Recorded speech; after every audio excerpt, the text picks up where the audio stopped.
Yes, buterevu nate mbaniza kufa additive view mwasize mutya mulimo tyangena kwasa musubscribing ate munyigene kali batumideko banagana basinzira mu ggwanga lya Canada basinzira mu ggwanga lya Saudi Arabia ekibuga bakiyita Riyadh akosamwe abasinzira mu ggwanga lya Qatar ekibuga bakiyita Doha mwali okubanga mugi followinga oli mwana mwezi amanyikidwa nga Buwembo ali mu ggwanga lya Russia ekibuga bakiyita Moscow Buwembo nkutumideko comments nsaba mwene mwali kubanga mugi followinga yona gyo sinzira okubanga ojje kumideko bagiyita additive view musubscribing ate munyigene kade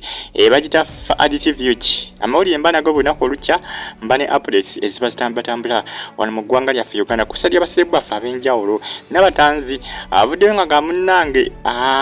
yebaza Katonda okubanga akyusizza obulamu bwe okutuuka wano essaawa zino bwali era naagumiza bangi nnyo Abannayuganda basinga ddala abaana abawala okubeera abagumu ennyo okubeera abakkakkamu okwongera okubanga basaba Katonda Nabatanzi agamba nti okubeera omukkakkamu ekimuntu sisano wali n'okubanga essaawa zino alabikanga bwali Nabatanzi agamba nti eno surprise yennyini Katonda gyamutuusaako surprise yennyini Katonda gyamutuusaako olw'ensonga nti bambi n'ennyini yali takisuubira okubanga essaawa zino atunulanga bwali Nabatanzi asinzira ku kifaananyi ekyo nga bw'okirengera engeri gyali afaanamu ne kakati wafaana agamba nti Katonda gy'ali era agamba Katonda munene agamba nti Katonda sookola ekintu ekyewuunyisa mu bbanga ettono ennyo naawe ne weewuunya gwe nga gwe gakikozeko n'ogamba nti bannange bintu bya ddala naye ng'ate oluusi ebisa ebisinga biba bya ddala Nabatanzi agamba nti abantu gwe yonna gy'oli nga onyigirizibwa oba olina okubeera omugumu akosa n'okuba nga okakkana n'osaba kusaba busabi kusaba Katonda nakusaba bulamu kuba omuntu obeera omulamu oba ojja kwakivinga buli kimu muno mu nsi eno oba ojja kutuuka ku lyengedde oba ojja kutuuka ku buli kintu kye weetaaga mu bulamu buno Nabatanzi munnange essaawa zino agamba nti si ye oli eyali afaanana bwama si ye oli nga bwe yali afaanana edda essaawa zino olaba anyirira okufaako bufi n'obulungi butuuze okubanga butandise okubanga bamuluma agamba nti Katonda w'amaanyi ate Katonda munene Nabatanzi agamba bannange buli muntu bambi olina okubeera omugumu olina okubeera omugumu kwongera kusaba busabi Katonda nakuba mulamu omanyi bw'obeera omulamu oba ojja kukola buli kintu kyetaagisa okusinga ate atali mulamu bw'obeera omulamu oba ojja kutuuka ku buli kintu kyonna oba olina kukakkanya kusaba nakulabikanga okola kusaba Katonda nakukola kyekyokka abo ojja kwakivinga buli kimu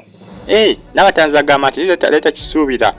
kuba engeri gyafaananamu kati ssaawa zino si engeri gyali afaananamu edda agamba ni Katonda gy'ali era abagamba mwena bambi gye muli okubeera abagumu n'okubeera abakkakkamu kukakkana nakusaba Katonda ebirala obirekere Katonda ajja kuyambako nga bwe kyetaagisa jjukira Nabatanzi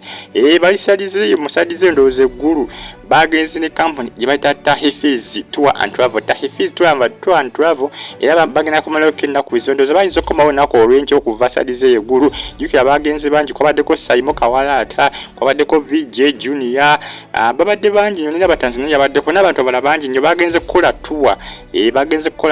bagenze kulambulamuko naweddeko amawuli agatambulatambula ne Mr. wa B2C gyali bantu bangi nnyo abagenze ku